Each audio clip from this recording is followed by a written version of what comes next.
那年我18岁，母后寿宴，工人故意推翻了我的轮椅。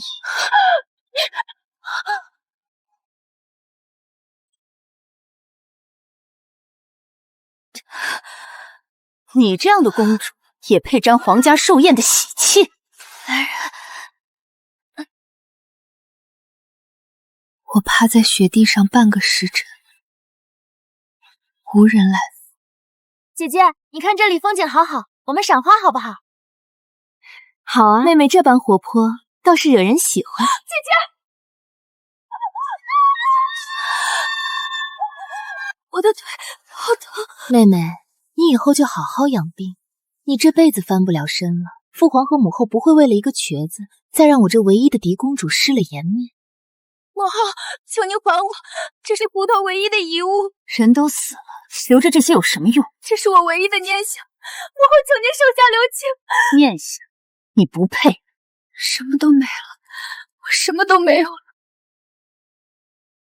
满堂喜乐，无我一席之地。他们不是要杀我，他们要的是我活得不像个人。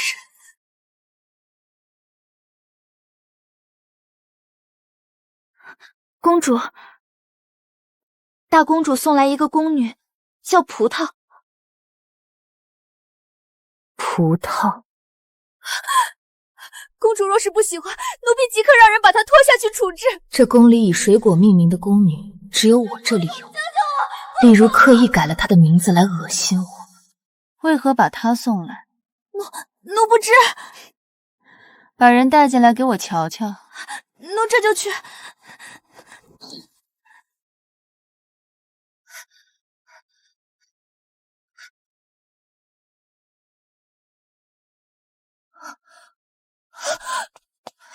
葡萄呢？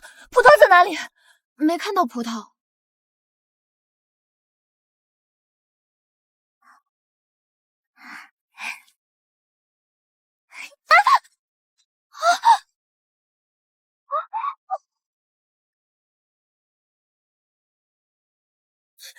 来人，把他拖出去！哎呀，公主，我不是故意的。大胆！怎么敢在公主面前自称我？你没学过规矩吗？规矩太多了，奴记不住。公主，奴立刻把这不长记性的东西拖出去乱棍打死。不必，磕磕碰碰常有的事，又有什么要紧的呢？比如送他来送死，那我偏不能随了他的意。谢谢公主，公主你人真好。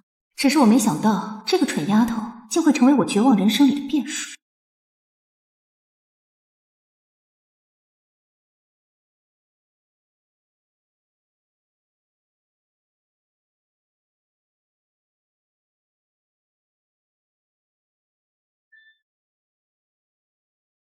还好我前世学过中医推拿，试试看能不能帮到公主。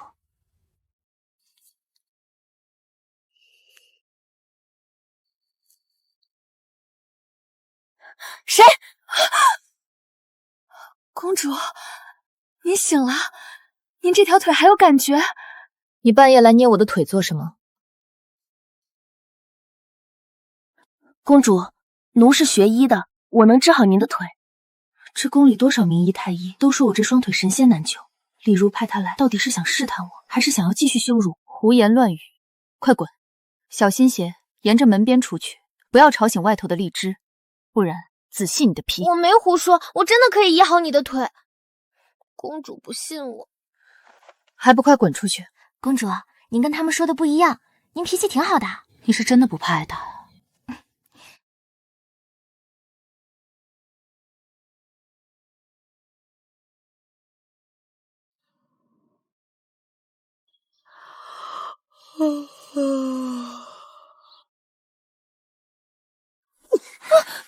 你这死丫头，上职竟然睡过头！荔枝姐姐，我错了。你的手和脚是怎么长的？如果都不想要，我去禀了公主，让公主把你的手给剁了。公主才不会呢，公主人可好了。哎呦，看来你是真不知道死字怎么写。咱这位公主是出了名的脾气古怪，你要是不怕死，我也不管你。公主人可好了。我看你的谱比公主还大，既然如此，你就去书房伺候。是荔枝姐姐。腿废了之后，这间书房成了我唯一的避难所。我用残疾和古怪暴虐的脾气做伪装，只有在这满是书卷中，我才能继续演算我的复仇之举。公主，您今天要听哪一本书？奴读给您听。我什么时候需要人读书了？是荔枝姐姐喊我来给您读书的。你识字？当然，我可是博士。博士？既然如此，本宫便封你为书房博士。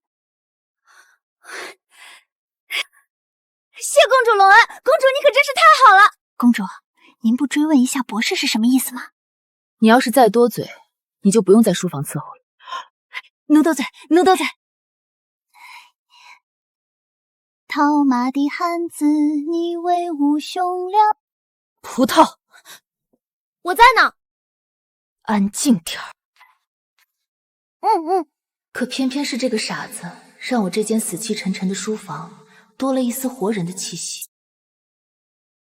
这瘸在宫里，也就只剩下几个还有点姿色的丫头能看。殿下说的是，二公主如今这般光景，全仰仗皇后娘娘和太子殿下您的庇佑呢。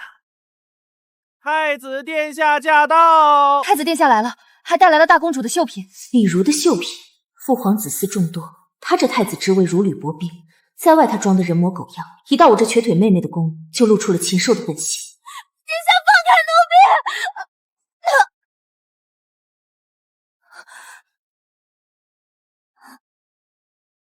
他来干什么？又想在我的宫里发情吗？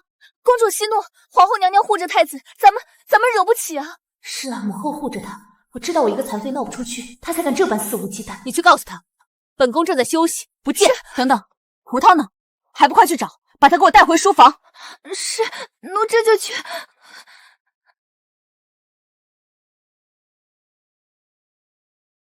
哟，这宫里什么时候添了这么水灵的一个小丫头？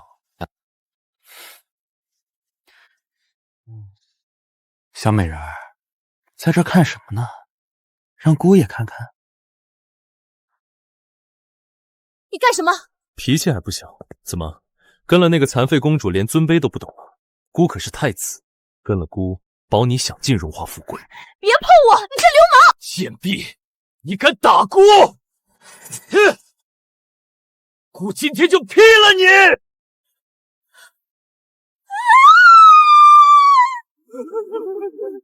你动他一下试试。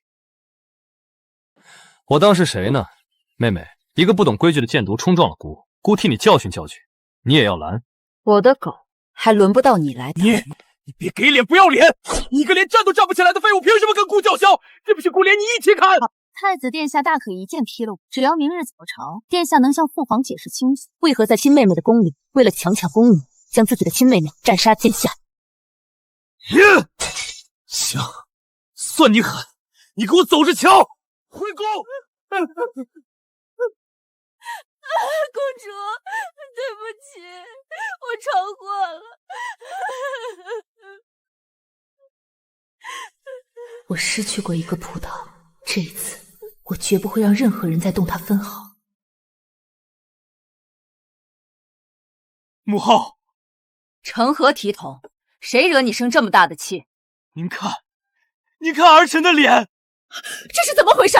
谁敢打当朝太子？还能有谁？就是李尼那个残废宫里的贱婢！太子哥哥息怒，妹妹向来性子孤僻，身边的人也没个规矩。只是她再怎么不懂事，也不该纵容宫女以下犯上啊！这要是传出去，太子哥哥的颜面往哪里搁？颜面？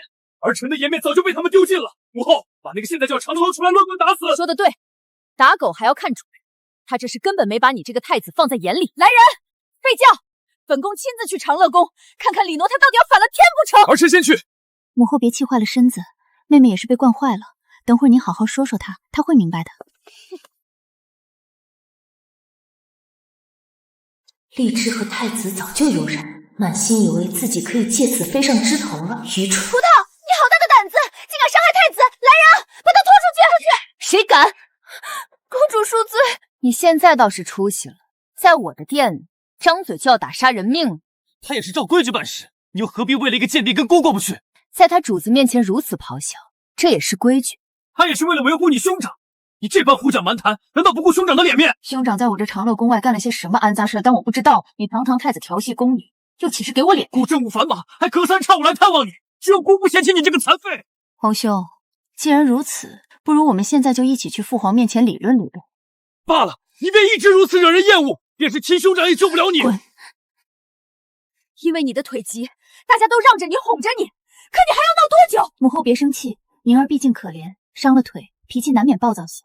你何苦为了一个宫女得罪太子哥哥？你和太子哥哥毕竟也算是骨肉至亲啊。那母后觉得我该如何讨好我那尊贵的兄长？你把那惹事的宫女杀了，母后也去劝劝你兄长，让他不要跟你置气。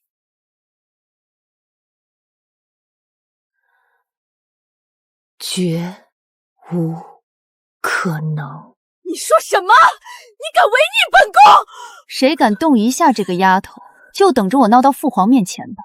看看父皇是更心疼太子脸上的巴掌印，还是更厌恶太子在深宫里的丑态。你这个孽障！母后，还请您不要跟我这个疯瘸子计较。好的很，本宫就当没生过你这个残废。母后不要同宁儿置气，宁儿有些小性子，不像我，只会体谅母后。公主，公主为何要救我？我今天害公主闯大祸了，得罪了皇后和太子，以后公主在宫里的日子该多难熬啊！对不起，公主，对不起，是我害了你，都是我的错。本公主没有你想象的那么软弱，收起你的眼泪。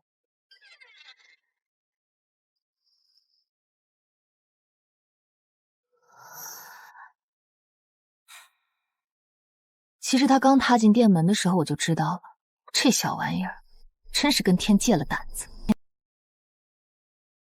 我感受不到任何触觉，只有无尽的麻木。果然，还是不该抱有幻想的吗？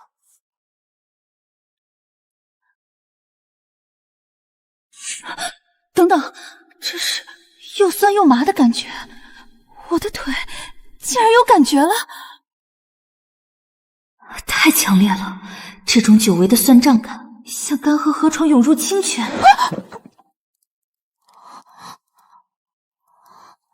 绝不能让他发现我醒着。若是让他知道我察觉了这天大的秘密，以他的性格，不知道还会惹出什么乱子。吓死我了，还以为把公主吵醒了。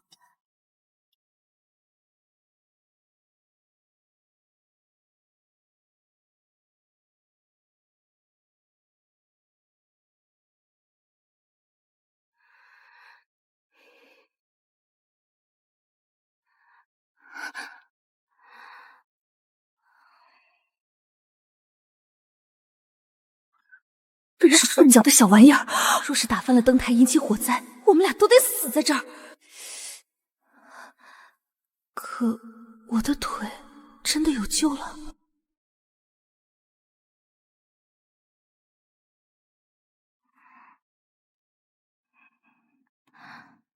公主真好看啊，长得这么好看，腿一定会好起来的。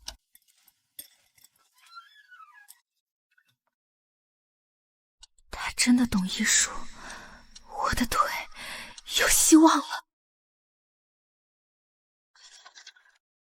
这图纸太专业了，这公主难道也是传来的？奇变偶不变。你说什么？完蛋！我怎么把现代暗号喊出来了？没说什么，奴婢是说这天气真是奇怪，变天了，偶尔不变。你到底想说什么？其实奴婢想说的是，公主您好博学啊，而且公主学得好深，奴婢佩服的五体投地。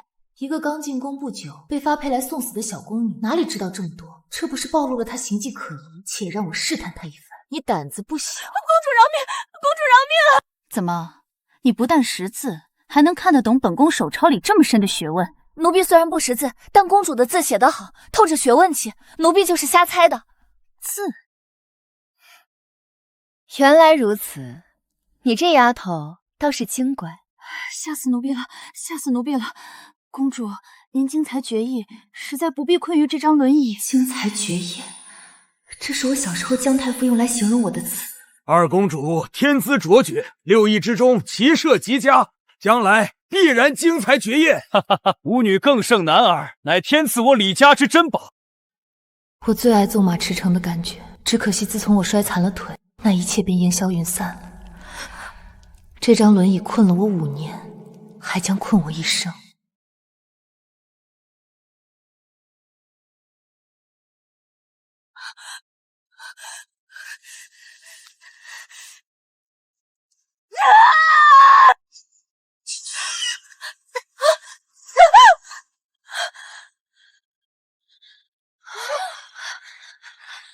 公主，仿佛有刺客闯入，您没事吧？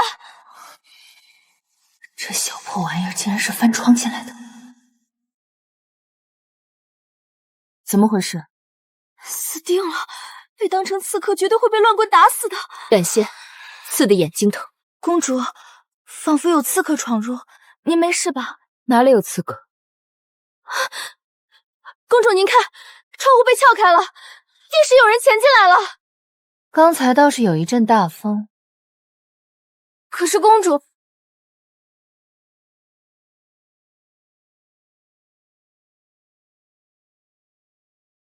不必小题大做，去把窗户关好，莫惊扰了我。是，奴婢遵命。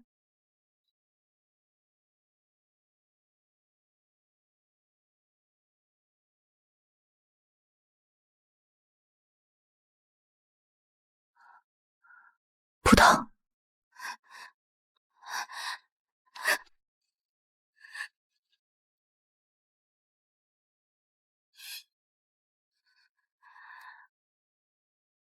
既然知道怕，怎的还这样大胆？深更半夜翻窗户，你是不是嫌自己命太长了？这死丫头真是不知道自己会是个什么死法。公主难道自己没有察觉吗？您的腿并不是治不好的。您心里清楚，您的腿还有希望。我的腿真的可以治好吗？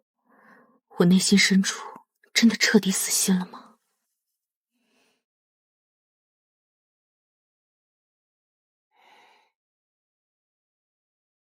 公主，我不明白你们这里是什么规矩。皇宫的规矩就是弱肉强食，废人连呼吸都是错。为什么明明能治好的病，非要咬定治不好？做大夫的，难道不该给患者希望吗？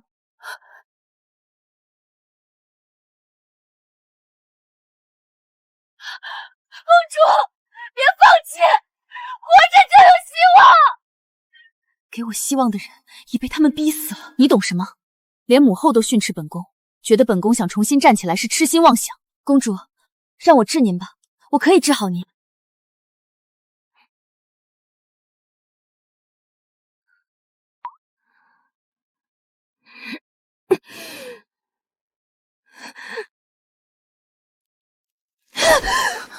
你对本宫做了什么？本宫的腿为何会这样痛？会痛？天哪，公主，会痛是好事啊！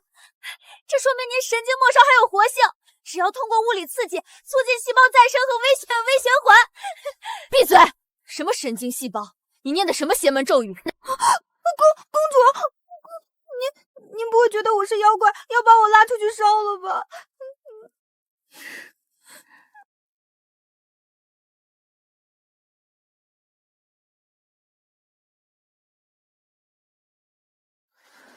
这些话出了宜兰殿便不许再说了。是，那公主还让我治腿吗？真的吗？太好了！公主还有什么要问的吗？关于微循环或者穴位刺激，我还可以再编，对，我还可以再解释的。本宫没什么要问的了，你安静些，吵得本宫头疼。哎呀，真的好喜欢自言自语啊！虽然不知道为什么，但是好开心啊！公主终于愿意接受治疗了，我的医术果然是天下第一。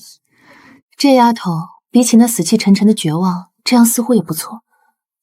我太了解我那好皇兄了，他在我宜兰殿吃了这么大一个亏，以他那睚眦必报的性子，定是要讨回去的。与其等他上门，不如先给他找点事情做。公主，不好了！何事惊慌？是葡萄那丫头不知道发了什么疯，竟然私自跑出宜兰殿去了太医院。她去太医院做什么？奴婢也不知道啊，只知道她在那儿撞了长乐殿的人，现在已经被大公主李如给逮住了。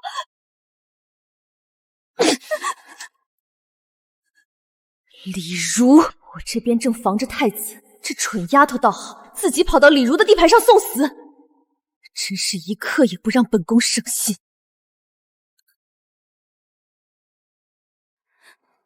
她一个刚进宜兰殿的小宫女，跑到太医院干什么去？奴婢去打听了，太医院的小太监说，葡萄塞了些碎银子给她，说要弄些药材。小太监说，葡萄药的药里，其中有一味是有毒的。有毒？这丫头难不成想去毒死谁？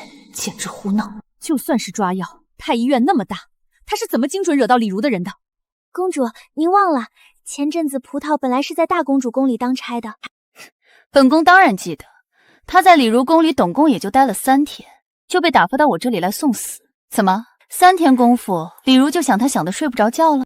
葡萄在长乐殿时，本是负责给大公主熬药的，太医给大公主开的一直是清火的药子。然后呢？也不知道葡萄这丫头哪根筋搭错了，她跑过去劝大公主，说大公主年纪轻轻就得了痔疮，吃氰化药只能治标不能治本，还得注意饮食。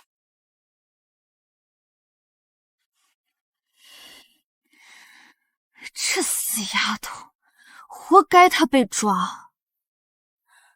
大公主，您这痔疮得注意啊，光喝清反药不行的，得少吃辣，多提饭。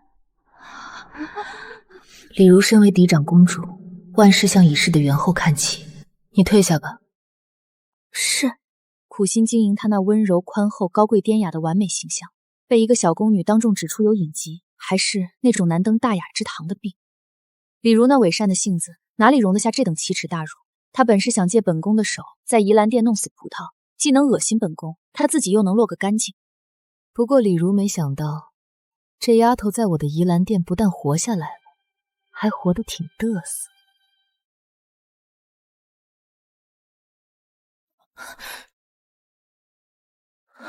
公主，奴婢又让人出去打听了，葡萄现在被压在长乐殿的偏殿，而且什么？而且东宫那位刚才也去了长乐殿，现在大公主和太子都在那。太子？他去长乐殿做什么？李如最重名声，太子却是个荒淫无度的蠢货，这两人凑在一处，绝无好事。好啊，既然都凑齐了，那这出戏就该开场了。樱桃，给本宫更衣，不必太华丽，要显得清雅憔悴些。公主，你要去长乐殿捞人？捞人？本宫是个连路都走不了的废人，怎么跟嫡长公主和太子抢人？推本宫去清心阁。清心阁？可那是皇上批阅奏折后去御花园散心的必经之路啊。本宫就是要去偶遇父皇。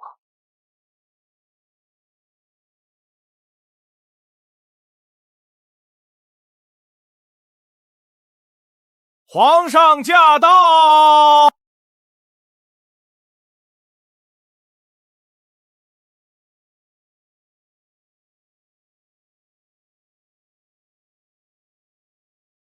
尼儿，你今日怎么又兴致出来了？我的父皇是这大钱的雄主，一生以江山社稷为重，他最厌恶后宫妇人的算计，但我知道他心中对子女是有着最纯粹的眷顾的。父皇，儿臣又开罪了皇子。母后常常向他抱怨我性情古怪，李如更是在他面前装作大度宽容的受害者。那我就顺着他们的意，先认下这罪名。我知道，母后定是常常向父皇抱怨，说我自从双腿残废以后，性子变得越来越古怪。母后那是为了用她的不偏心来向父皇证明她的大公无私，她想用踩着亲生女儿来复刻当年元后那种母仪天下的风采，真是可笑至极。父皇知道你委屈，你母后想要你们姐妹重归旧好，也太操之过急了些。你身子不便，有些脾气也是难免的。儿臣不敢让父皇和母后忧心，千错万错都是儿臣这双废腿惹来的麻烦。儿臣今日出来就是想求父皇做个说和，儿臣想去向皇姐赔个不是。真的？你能这么想，那是再好不过了。哈哈哈哈。有父皇在，皇姐定然不会再怪罪儿臣了。皇上使不得，万金之躯怎可做这等粗活？还是让老奴来伺候公主殿下。退下！朕今日就要亲自推朕的乖女儿去长乐殿，朕倒要看看谁敢多嘴。小时候，我是父皇和元后最宠爱的公主，当时还是妃子的母后，全靠我在父皇面前挣脸面。为什么？那自然是因为全天下只有我李弥道最只有武之尊的心意。例如我的好皇姐，你们真以为捏死一个宫女那么容易？今日本宫就让你们见识见识，什么是真正天温难测。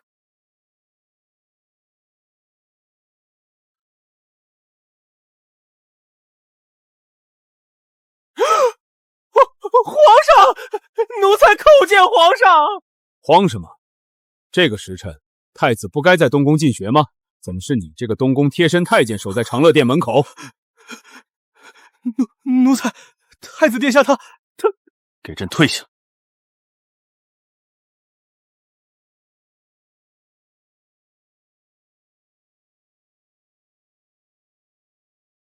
例如，皇兄，好戏开场了。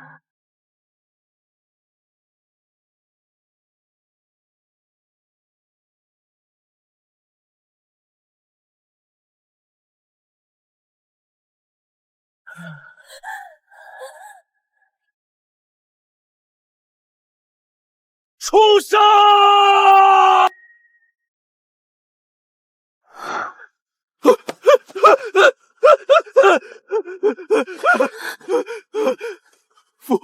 父皇，你怎么来了？以往朝臣参奏你行事不端，朕一直念你年幼，又没有实据，想不到你竟敢藏在你亲妹妹的宫里，行此等暗杂禽兽之事，你简直猪狗不如！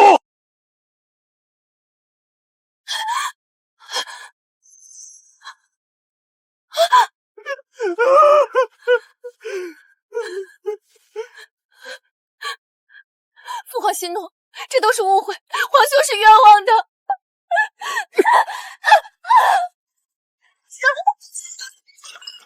事实俱在，朕亲眼所见，你还敢说是误会？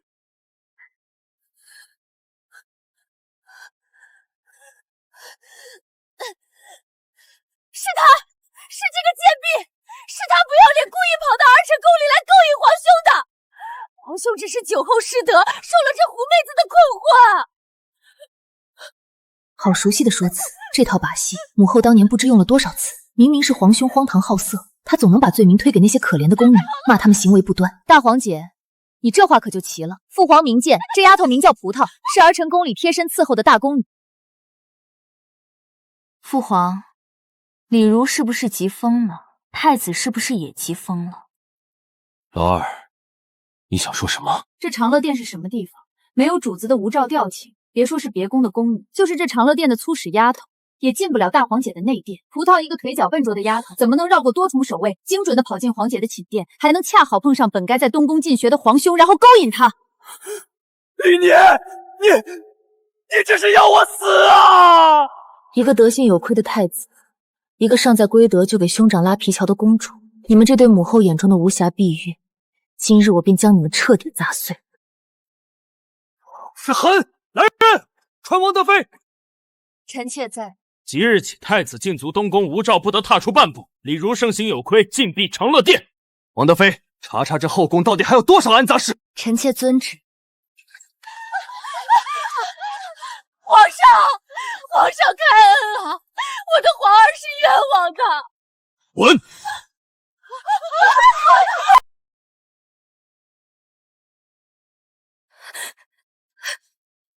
公主，对不起，奴婢又给您惹祸了，奴婢差点害了你。本公主问你，你去长乐殿附近做什么？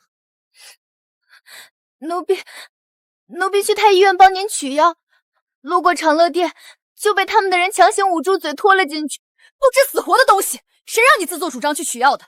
你要取药，为何不找本公主拿手令，非要去贿赂那些见钱眼开的太监？可公主不是说治腿的事情得瞒着吗？奴婢怕拿了手令惹人怀疑，才想偷偷去拿的。所以你以为你是个什么东西？使点自以为是的小聪明，就能解本公主之忧了？你给本公主竖起耳朵听清楚，本公主向来嚣张跋扈，脾气古怪，在这宫里，我想要什么东西，无人敢不给，还需要找什么借口？至于太医院那些拜高踩低的老狗，只要不是要命的毒药，多一事不如少一事。他们吃饱了撑的，没事来管我这个疯瘸子干什么？在这吃人的皇宫里，善良和软弱是催命符，只有让人畏惧的嚣张才是最好的保护色。这个蠢丫头，若再这么横冲直撞，迟早连骨头都不是。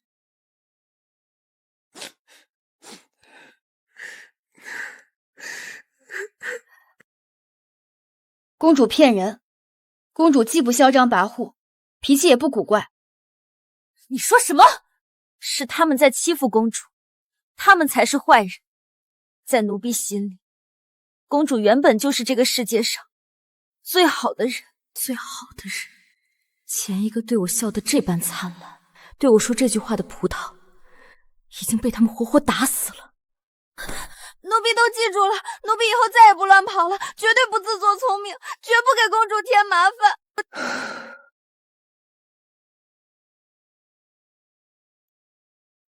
记住了就行，滚下去上药。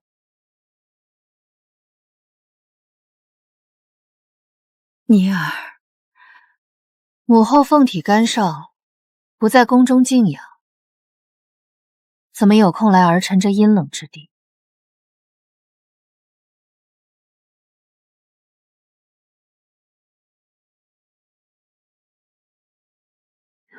母后知道这些年委屈了你，你心里有怨气，母后也不怪你。不过太子被禁足，你心里的气也该出了。你和你兄长毕竟是一母同胞的血亲啊，打断骨头连着筋，我们才是一家人。母后在我们家血钱值几个钱？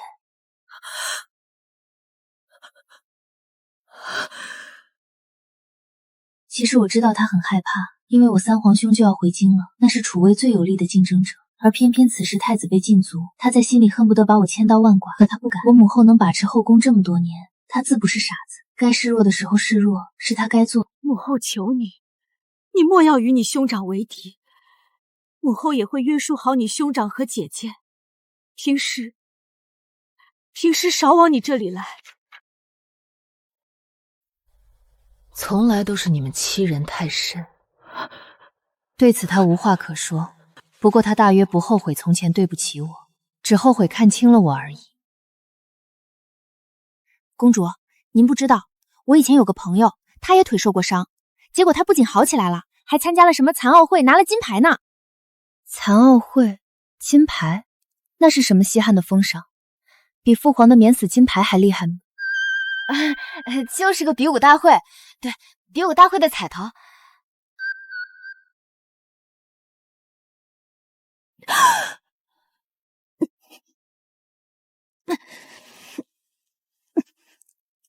痛，公主，您说痛，您有感觉了？像针扎一样的痛。公主，您试着站起来，借着我的力试一试。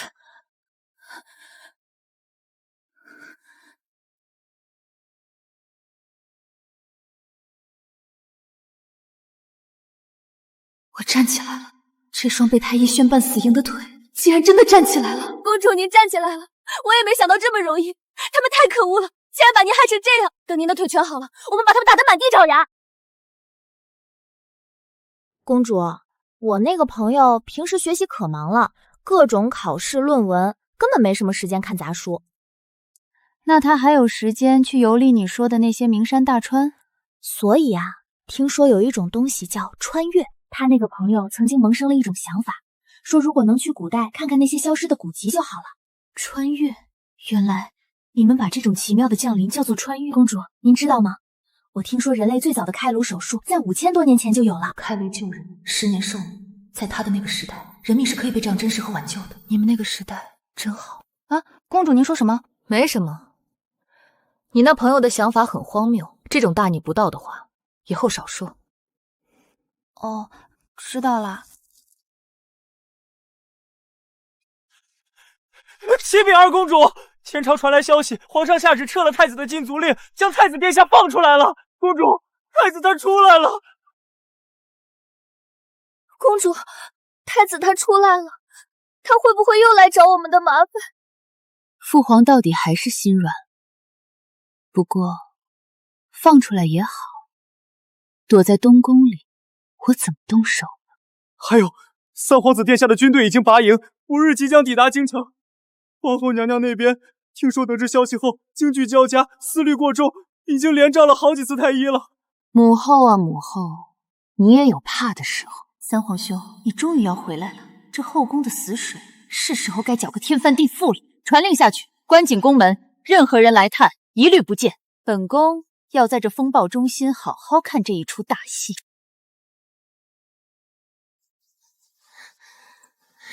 公主，稳住，咱们不着急，慢慢来。本宫的腿终于真切地感觉到地面的温度了。那是，有我这个神医在，公主马上就能健步如飞了。到时候咱们去御花园捉蝴蝶。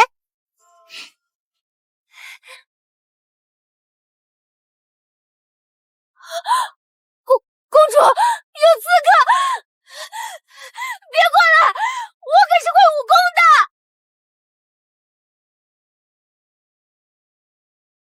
尼尔，三皇相兄，他终于活着从那吃人的边关回来了。公主，危险！他长得好凶。退下，瞎嚷嚷什么？三皇兄，边关的风沙竟把你吹得像块生铁了。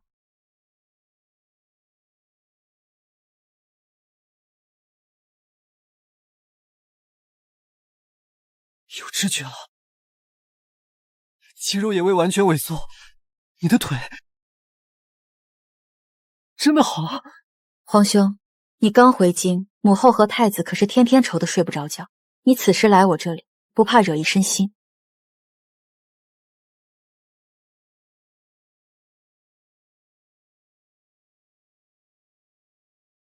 妈呀，这男人的眼神像要吃人一样，他不会看穿我刚才胡说八道的事情了吧？还是要杀我灭口？葡萄，你先下去，到殿外守着，任何人不得靠近。是，奴婢告退。你又叫他，葡萄。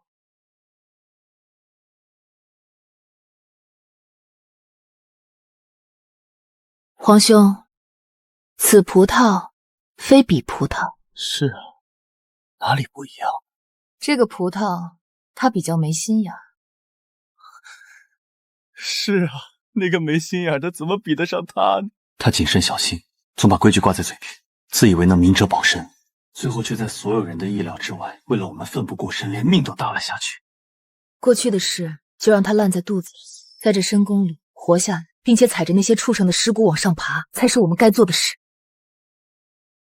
陛下，三殿下在边关手握重兵，却骄纵跋扈，甚至克扣军费，私自调动兵马，此乃大不敬之罪。臣等恳请陛下彻查。父皇，三弟想来是在边关苦寒之地待久了，染上了些蛮夷的恶习。儿臣以为，虽是皇子，但也必须严惩，以儆效尤啊。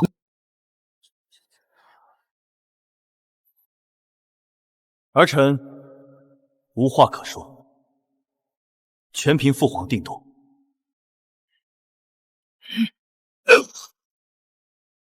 好一个无话可说！来人，将这个孽子褫夺兵权，押入大牢，听候发落。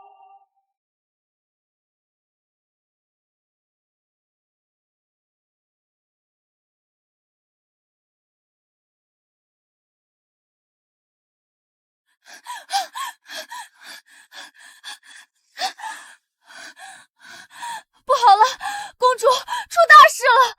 天塌下来，有个自高的人顶着，你慌什么？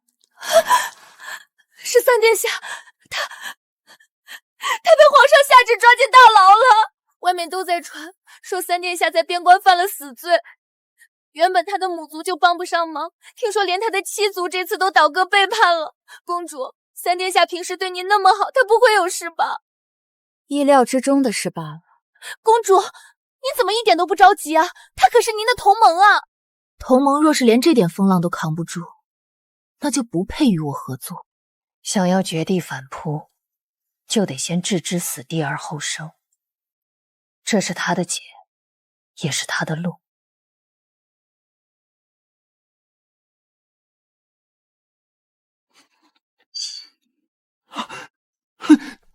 陛下息怒。二公主到！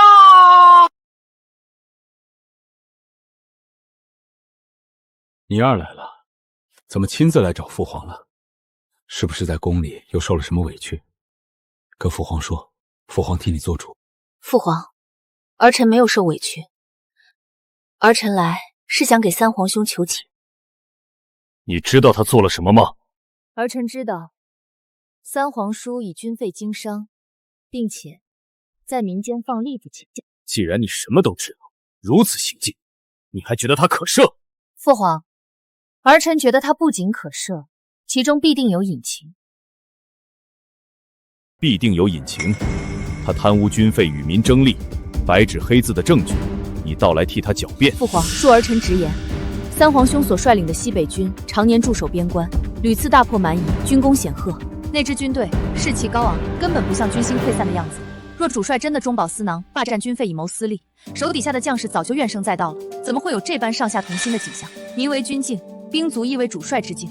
儿臣觉得皇兄此举定是有说不出的苦衷与隐情。你二这丫头看问题倒是比朝堂上那些只知道弹劾的言官透彻得多。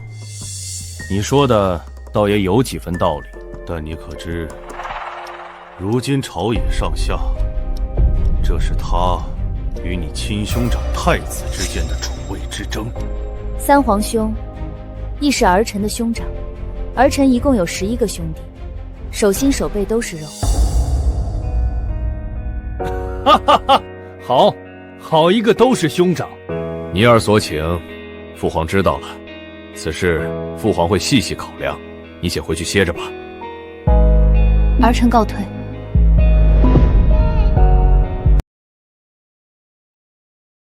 李妮，你到底要干什么？皇后娘娘，公主她……滚开！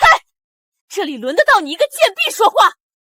樱桃，退下。你是打定主意要和你亲兄长为敌了，是不是？太子才是你的同胞亲哥哥。母后这话从何说起？我救三皇兄出大牢，父皇都赞我有情有义，怎么到您嘴里就成了与兄长为敌？就因为你的腿，就因为你成了个废人。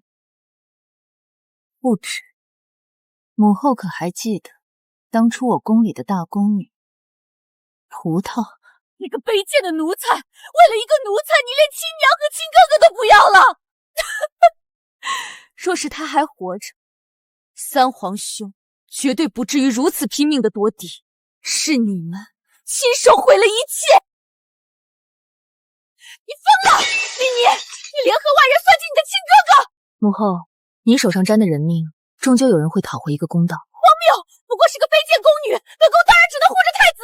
您忘了，讨债的是手握边关大军的三皇兄啊！你这群疯子！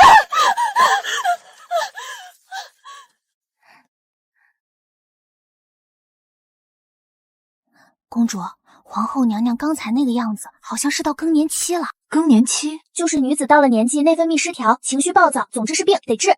太子没了皇后庇护，绝无胜算。母后乱了阵脚，离败露不远了。公主，以前是不是也有一个叫葡萄的人？您还需要一颗葡萄吗？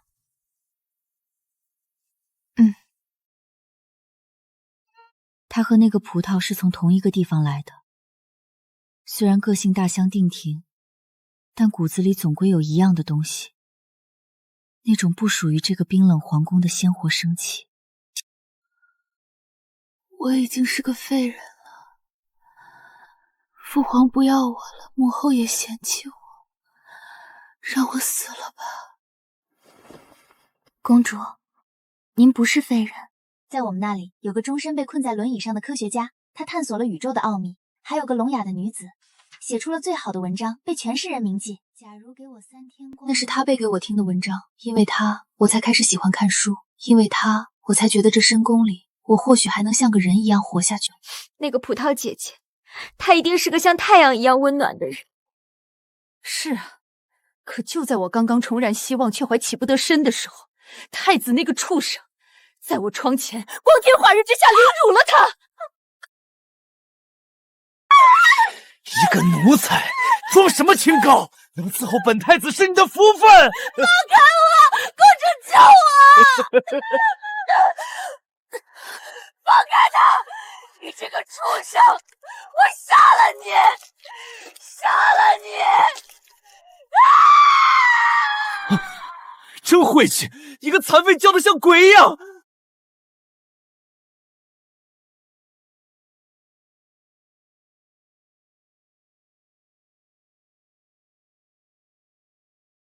把这个胆敢勾引太子怠慢公主的贱婢死死拖下去！母后，不要！是太子欺辱她，她是女儿唯一的命啊！母后，闭嘴！一个残废，还想毁了你皇兄的清誉不成？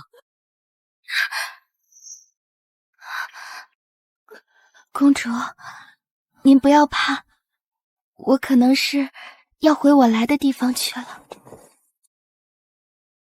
面对现在的这颗葡萄，我没有提起这件最血淋淋的事，我怕吓坏了他。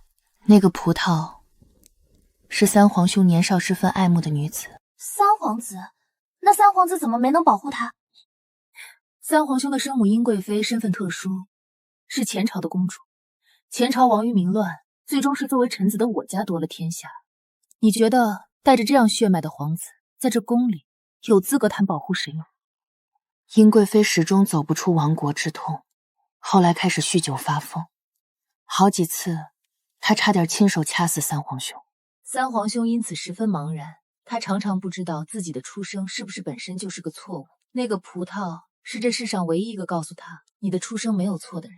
所以那个葡萄姐姐死后，三皇子才会那么绝望，远走边关。一个处境尴尬，几乎被所有人抛弃的皇子，在边关历经九死一生。如今他手握大军归来，终于有了一战之力。我们要讨回来的不仅是那个葡萄的命，更是我们自己被践踏的尊严。我明白了。你明白什么了？因为那个葡萄姐姐，三皇子才常常来公主您这里的吧？胡说八道什么？她真是一个很特别的女子。我想，您和三皇子之间这份坚不可摧的兄妹情谊，就是他临别前赠予公主最好的礼物。我和皇兄不过是利益交换的政治同盟，各取所需罢了。您骗不了我的，不会看错人的。你们都是重情重义的人。滚！或许真的是他留给我的礼物吧。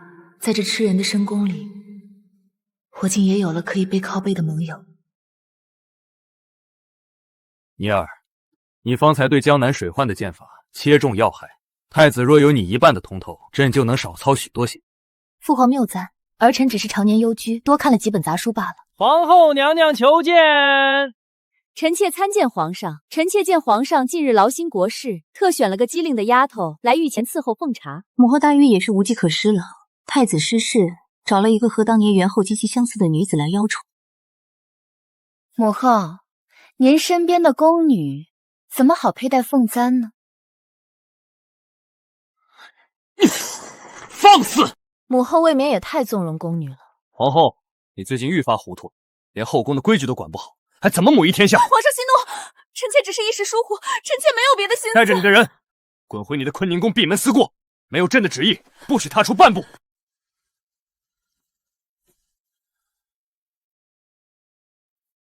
尼儿，你可还记得你姨母？姨母就是元后。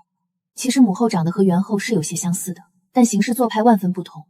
父皇从未认错过，他自己心里比谁都清楚。帝王的深情真是可笑，儿臣年幼，记不太清了。公主，奴婢最近听说皇后娘娘那边可是闹腾的厉害。怎么个闹腾法？娘娘最近脾气大得很，动不动就摔东西。奴婢猜呀，她是到了更年期，内分泌失调。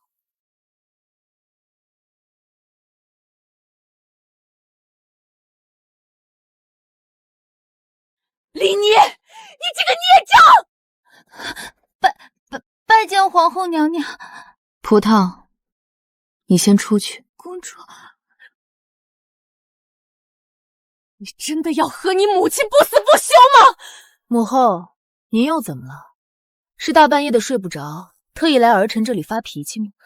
你少给本宫装蒜！你敢说最近的事情不是你在背后捣鬼？儿臣一个连路都走不了的废人，能捣什么鬼？母后莫不是真的病糊涂了？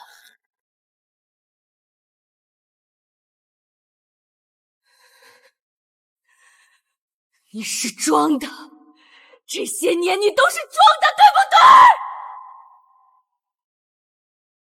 你读那些书，你隐忍不发，你装出一副生无可恋的废人模样，你就是为了今天做准备。其实你早就跟那个孽子结成同盟了，是不是？对，你竟然承认了！事已至此，儿臣有何不敢认？在前朝，太子皇兄斗不过三皇兄；在后宫，您斗不过我。你们母子如今险状环生，随时可能万劫不复。我到底有什么让你这般失心疯？要害你亲兄长，害你的生身母亲，你简直是个没有心肝的冷血畜生！母后，要怪就只能怪您自己。你什么意思？您怎么不早点让我那位好皇兄多读点书？不然他也不至于蠢到这般地步，让我父皇这般厌弃。烂泥扶不上墙。闭嘴！你给本宫闭嘴！给我烧！给我烧！把这些全给我烧了！烧死这个孽障！娘娘息怒我，娘娘不可！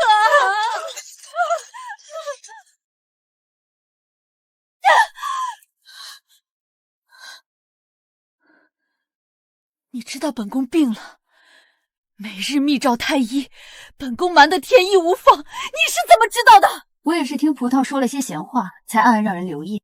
娘娘，我干了，快走吧。我知道你病了，我甚至知道你夜不能寐，心惊恐惧，一夜要失医数件。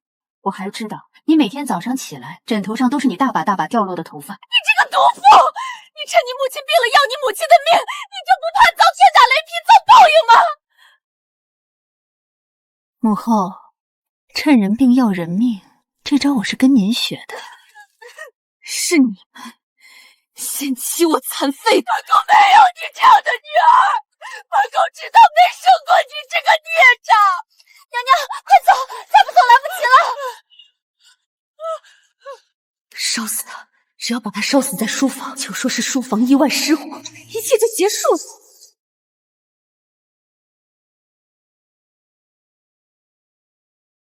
这不意外，我家的人对血亲是能狠得下这个心的。母后杀了我，也能为他宝贝儿子减除一个大麻烦。公主，公主，你在哪里啊？我在。葡萄冲进来，我不意外，毕竟他傻。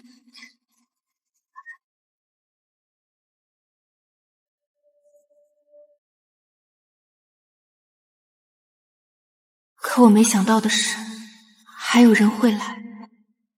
走！皇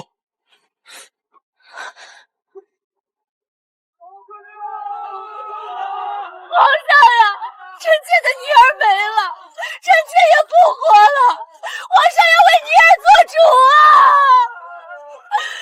来人，快救火，不惜一切代价！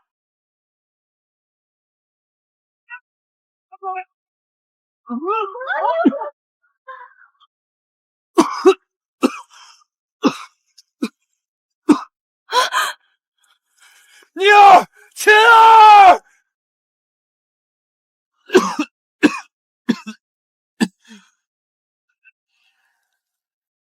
妮儿，你站起来了！启禀父皇，皇妹的轮椅已经被烧毁在火海中了。如果皇妹今日站不起来，现在大约已经化为一具焦炭。儿臣实在是无法想象，皇妹若是身困在轮椅上，被活活烧死的场景。你胡说，是意外！本宫怎么可能谋害自己的亲生女儿？皇上，你不要替她血口喷人！意外？儿臣亲眼所见，是皇后的人在四周泼洒了猛火油。父皇，皇后丧心病狂，意图烧死亲女，求父皇明察，还皇妹一个公道。完了，全完了！这兄妹俩是要赶尽杀绝啊！本宫没有错，是那个瘸子害本宫，是李皇后这病到底如何了？回禀陛下，娘娘心悸气促，痰迷心窍，却是失心疯之病，需静养，不可再受刺激。那便让她在殿内好好静养。没有朕的旨意，任何人不得探视。放本宫出去！放本宫出去！你这些年受的委屈，兄长会为你都讨回来。父皇，边关苦寒，蛮夷虽退，但仍需和亲以结百年之好。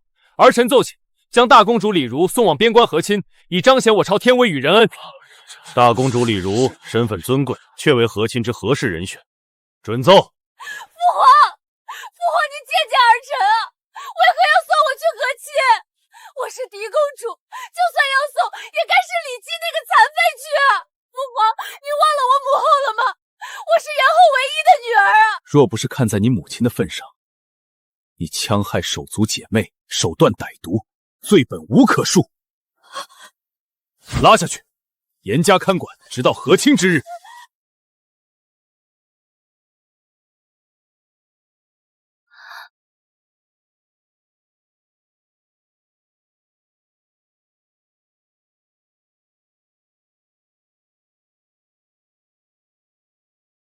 拿去看看。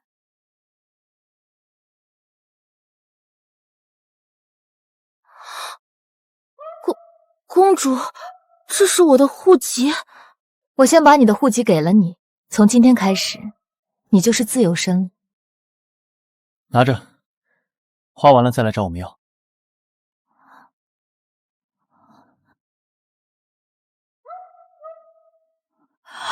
我的天哪，银票这么多！属下在。这是赠予你的随从，从今往后，他们会护你走遍天下，保你万无一失。从今天开始，你可以去守你想要的花开，看你想要的药方。你最好能成为一代名医，最好能写出传世的医书。公主，我不走，我要留下来陪你。滚！你会照顾好公主的，对吧？会。你们对我太好了。来人，把他给我扔出去！公主，我会想你的。